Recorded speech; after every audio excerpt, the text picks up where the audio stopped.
नमस्कार विद्यार्थी मित्रांनो, आज आपण standard 8 mathematics lesson number 2 parallel lines and transversal याचे बेसिक कन्सेप्ट समजून घेणं महत्त्वाचं आहे. What is mean by parallel lines? Parallel lines कशाला म्हणतात? तर मुलं सरळ म्हणतात ज्या लाईन इंटरसेक्ट होत नाही त्यांना पॅरलल लाईन म्हणतात, पण ते चुकीचं आहे. ज्या लाईन इंटरसेक्ट होत नाही त्या पॅरल असतात, तो कन्सेप्ट टोटली चुकीचा आहे. तुम्ही समजून घ्या कसं ते. हे एकदा समजून घेतलं की तुम्हाला पुढे जॉमेट्री जो प्रकार आहे मॅथमॅटिक्स 2 तो कायम सोपं जाईल. उदाहरणं सोडवून घेणे, एक्झाम्पल सॉल्व करणे त्याच्यात स्किल नाही आहे सॉरी, पण तुम्हाला ते कळलं पाहिजे पॅरलल लाईन कशा असतात. पॅरलल लाईन्स ज्या आहेत त्याची कंडिशन नीट आहे का? त्या एकाच प्लेनमध्ये पाहिजे. Line should be in the same plane and do not intersect each other. त्याला आपण म्हणतो पॅरलल लाईन. दोन कंडिशन आहेत, एकाच प्लेनमध्ये पाहिजे. आता एकाच प्लेनमध्ये म्हणजे काय तर लक्ष द्या.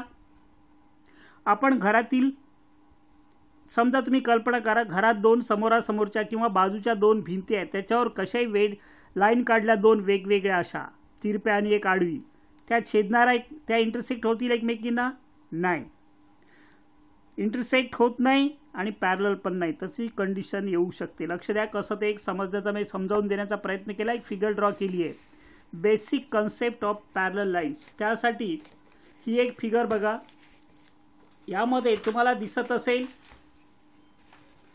हा एक समजा घर आहे किंवा हा स्क्वेअर आहे. स्क्वेअर पण मर्यादित आहे, याची लांबी रुंदी जी आहे ती मर्यादित आहे, पण प्लेनची लांबी रुंदी आपण मोजू शकत नाही. प्लेन मीन्स सपाट पृष्ठभाग.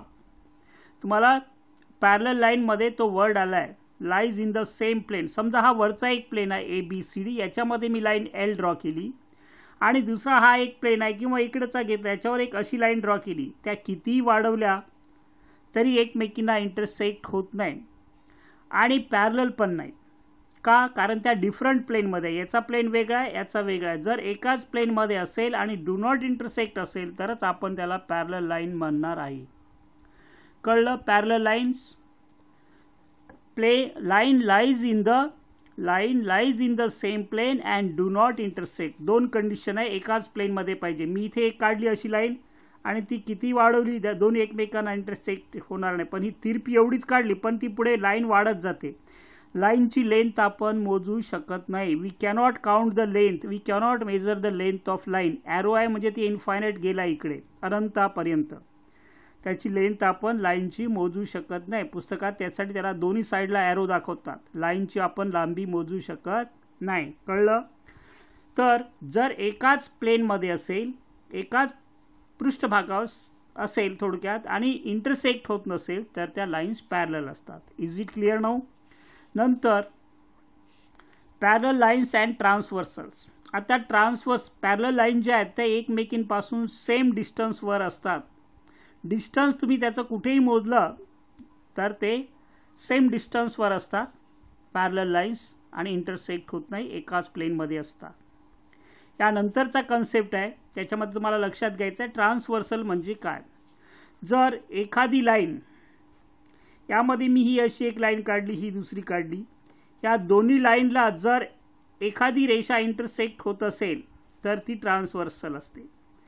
LMN, line LN is the transversal of line L and M. ती दोन डिस्टिंक्ट पॉईंट म्हटलं वर्ड वापरलाय पुस्तकात, वाचा तुम्ही फक्त मार्क कसे मिळतील याचा विचार करू नका. ते प्रत्येक वाक्य वाचा. काही मुलं ते फक्त एक्झाम्पल सॉल्व करतात, पैकीच्या पैकी मिळवतात, पण 12वीत पुढे त्यांना कन्सेप्ट कळत नाही. त्याच्यासाठी पुस्तक वाचत जा, ते एक एक वाक्य महत्त्वाचं आहे.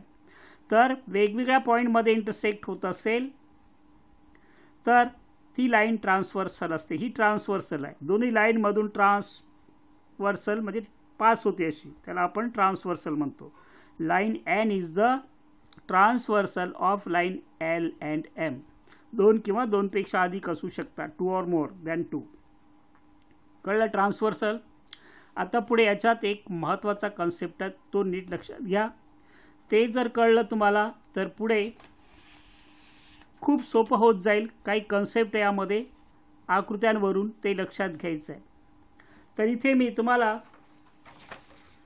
वेगळा पेज घेतोय आणि इथून सुरुवात करतोय. Angles made by transversals. आता अँगल मेड बाय ट्रान्सव्हर्सल. आता इथे ही ट्रान्सव्हर्सल आहे. लाईनची नावं आपण कोणतेही 2 पॉईंट घेऊन, याला लाईन EF पण म्हणू शकता तुम्ही, लाईन EG पण म्हणू शकता, लाईन FG पण म्हणू शकता, लाईन HF. ती एकच लाईन आहे. एका लाईनवरचे कोणतेही 2 पॉईंट घेऊन तुम्ही त्याला लाईन म्हणू शकता. Is it clear now? Line AB and line CD यांची ही लाईन उभीच दिसते तिरपी, ती ट्रान्सव्हर्सल आहे. मी इथे कुठेही म्हटलं नाही की ह्या 2 लाईन पॅरलल आहेत. पॅरललचा प्रश्न नाही आहे, फक्त ट्रान्सव्हर्सल आहे. आणि अँगल मेड बाय. आता करस्पॉन्डिंग अँगल्स. सगळ्यात महत्त्वाचं, पाठांतर करू नका, याचं 2-3 दिवस वेळ द्या आणि सतत लक्षात घ्या की करस्पॉन्डिंग अँगल्स कोणते असतात. टोटल 4 अँगल तयार होतात. त्याच्यातलं बघा, लक्ष द्यायचं आहे. करस्पॉन्डिंग अँगलची प्रॉपर्टी किंवा कंडिशन अशी आहे, त्या ट्रान्सव्हर्सलच्या एकाच बाजूस असतात. Same side of the transversal. ही जर आपण ट्रान्सव्हर्सल पकडली तर याच्या या बाजूला असेल आणि त्या 2 ज्या लाईन आहेत त्यांच्याही एकाच साईडला असेल, डाऊनवर्ड किंवा अपवर्ड. आता मी वरचा घेतो इकडचा. अँगल EFB दिसतोय. E पासून F आणि B. EFB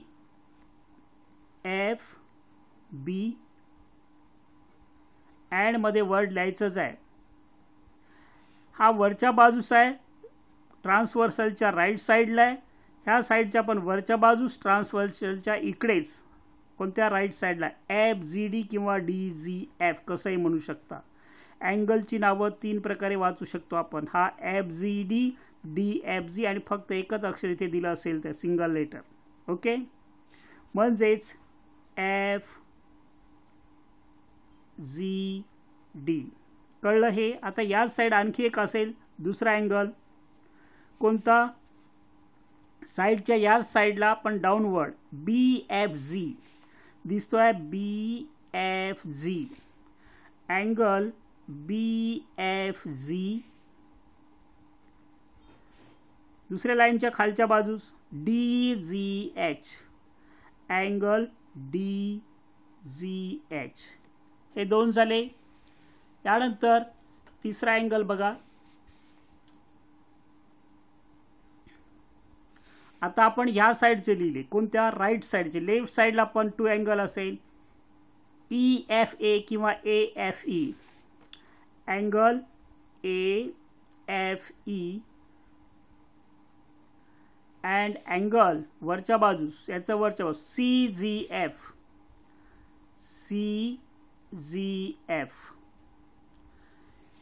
fourth one, corresponding angles. मराठीत संगत कोण म्हणतात. Corresponding angle. आता डाऊनवर्डला AFG angle AFG and angle CGH.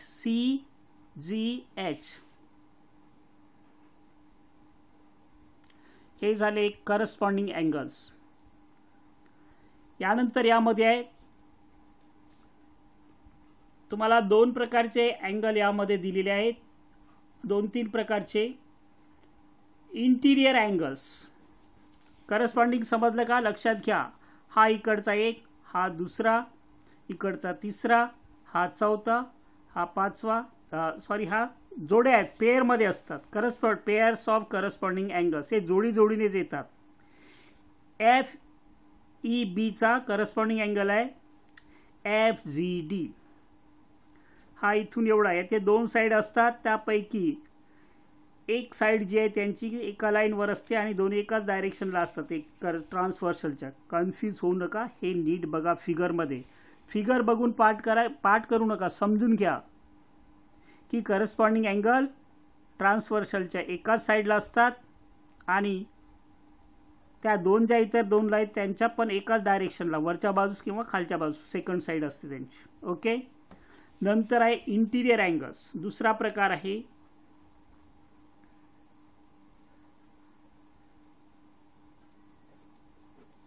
Interior angles. याच्या पण 2च पेअर असतात. इंटिरियर अँगल, इन म्हणजे आत, माहिती आहे ना, ह्या दोन्ही रेषेच्या आतमध्ये. BFG बी पासून BFG हा अँगल किंवा GFB कसंही म्हणा त्याला, आणि हा दुसरा अँगल FGD किंवा DGF. BFG angle BFG and angle आतमधला, या दोन्ही रेषेच्या आतमधला लाईन मधला FGD. ही एक पेअर झाली म्हणजे जोडी. दुसरी या बाजूची अँगल AFG आणि FGD, हा एवढा अँगल आणि हा, ह्या दोन साइडमुळे झालेले angle AFG angle AFG and angle कोणता FGC दिसतोय AFG FGC.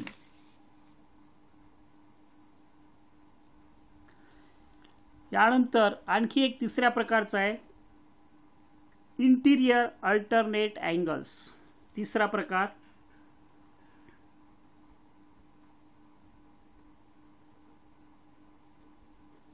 Interior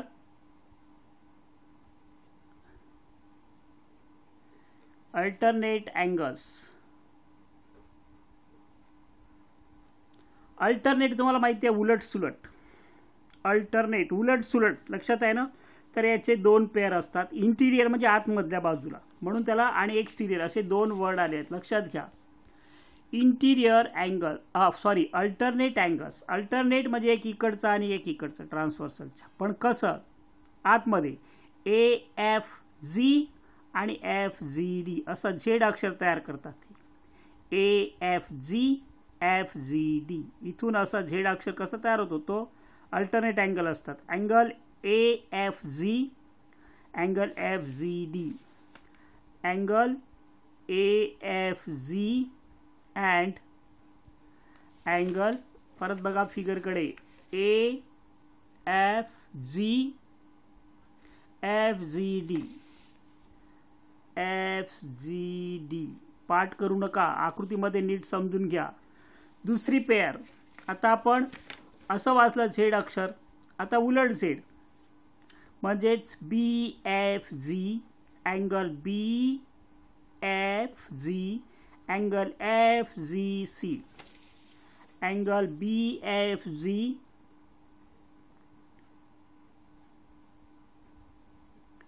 and angle FGC. घाई होत आहे, एवढं सोपं नाही, पण लक्ष द्या. तीन प्रकारचे अल्टरनेट, एक इकडचा एक इकडचा, हा अँगल आणि हा अँगल, इकडचा हा अँगल आणि इकडचा हा अँगल.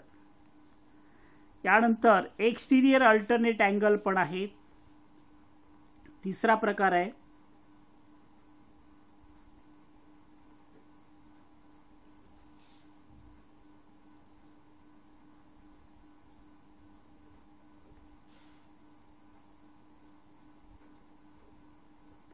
एक्सटिरियर alternate angles. एक्सटिरियर म्हणजे बाहेरचे, एक्झिट म्हणजे बाहेर पडण्याचा मार्ग, तसं एक्सटिरियर त्याच्यापासून म्हणजे बाहेरचे लक्षात घ्या, जे फिगरच्या आउटसाइडला असतील. मग अल्टरनेट एक इकडचा जर घेतला आपण AFE किंवा EFA, AFE हा या बाजूचा आणि इकडचा HGD बाहेर झाले, हा इकडचा बाहेर हा इकडचा बाहेर.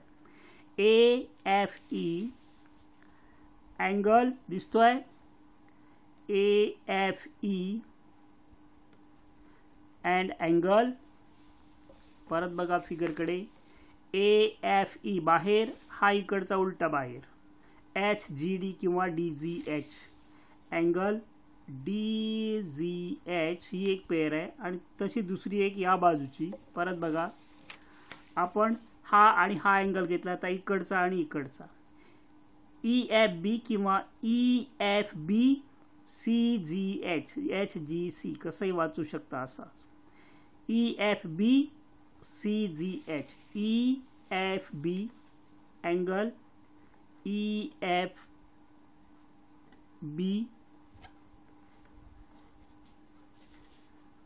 and angle CGH. लास्ट दुसरी पेअर झाली. अशा प्रकारे एक्सटिरियरच्या दोन, इंटिरियर अँगल, अल्टरनेट अँगलच्या दोन, इथे इंटिरियर अँगल्स आतमध्ये दोन असतात आणि फक्त करस्पॉन्डिंग अँगलच्या 4 पेअर्स असतात. Corresponding angles. सेम एक्झाम्पल मी तुम्हाला एक दुसरी फिगर काढतो की ज्यामध्ये सिंगल लेटर वापरलेलं असेल. सिंगल लेटर दिलं असेल तर कशा प्रकारे हे मापं लिहायची किंवा त्या फिगरमध्ये नावं कशी द्यायची आहे. लक्ष द्या, मी फिगर ड्रॉ करतो. एक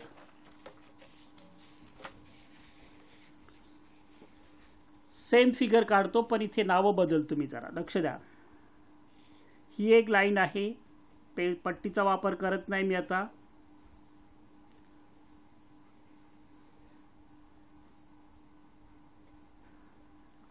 दिसतात L M N. L transversal आहे, एम आणि एन या दोन लाईनची. इथे मी नाव दिलं, स्मॉल लेटर वापरतात कधी कधी. A B C D E F G H. दोन टाईप पैकी ते सिंगल लेटर वापरलाय. हा बी मध्येच असा अँगल राहिला असता 3 अक्षरी. कळलं? तर इथे सेम क्वेश्चन परत लिहितोय मी, तुमचे रिव्हिजन होईल यामध्ये. Corresponding angles.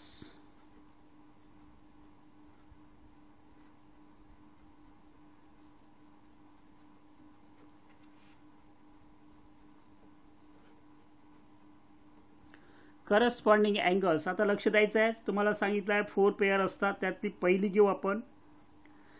अँगल बी, अँगल ई. या साईडला वरच्या बाजूस, या लाईनच्या वरच्या बाजूस, या लाईनच्या वरच्या बाजूस.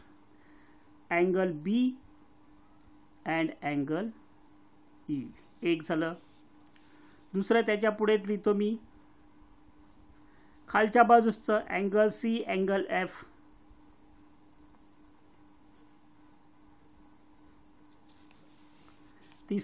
तिसरी पेअर या बाजूची वरची A, angle A, angle H.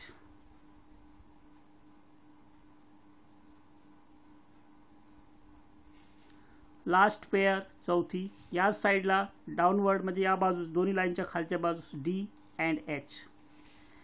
Angle D and angle H. Sorry, कोणतं? जी आहे. अँगल ए एच लिहिलं, डी जी पाहिजे. D G. हे झालं एक. यानंतर दुसरी पेअर आपली कोणती? Interior angles.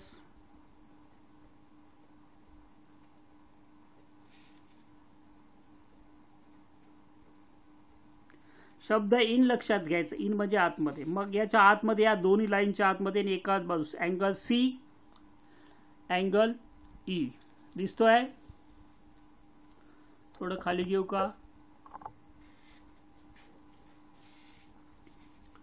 वन पेअर आहे angle C and angle E. C आणि ई आतमध्ये आहे दोन्ही रेषेच्या आणि याच बाजूला इकडचे डी अँड एच. दुसरी पेअर असेल अँगल डी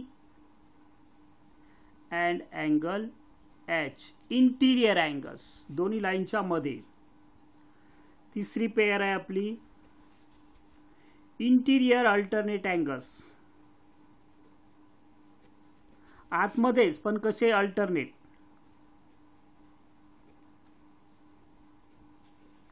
अल्टरनेट अँगल्स सांगता येईल कोणते असणार आहे?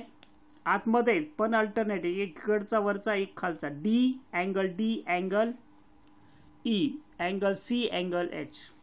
पहिली पेअर ही घेतो मी, डी आणि ई.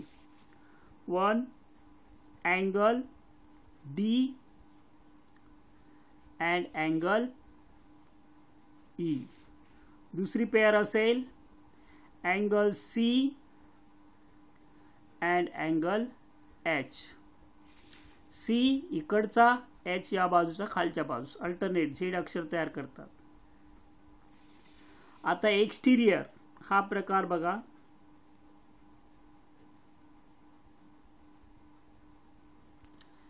एक्सटीरियर,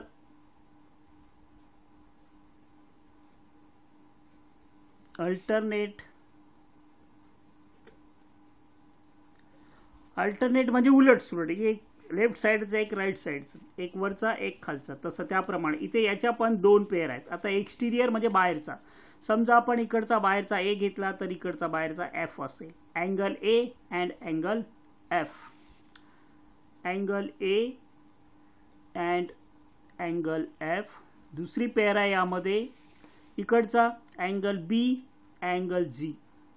अल्टरनेट आहे पण बाहेरचे, या दोन्ही रेषेच्या आतमध्ये नाही. बी वरच्या बाजूस आहे, हा खालच्या बाजूस आहे. ह्या दोन लाईनच्या आउटसाइडला B and G, angle B and angle जी.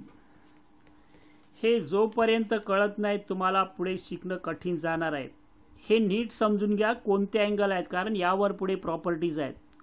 मित्रांनो, माझे अनेक व्हिडिओ आहेत, तुम्ही सबस्क्राईब करा आणि त्यामध्ये प्लेलिस्टमध्ये जा. प्लेलिस्टमध्ये जाऊन 8वी स्टँडर्ड निवडा आणि तुम्ही बाकी सगळे एक्झाम्पल तुम्हाला बघायला मिळू शकतील. आधीचे जर झाले नसतील, बघितले नसतील, एखादा व्हिडिओ मिस झाला तर कसं शोधायचं, त्यासाठी सबस्क्राईब करा, लाईक करा आणि प्लेलिस्टमध्ये जाऊन तुम्हाला पाहिजे ते उदाहरण शोधा. टायटल दिलेले आहेत मी प्रत्येक एक्झाम्पलचे. Best of luck.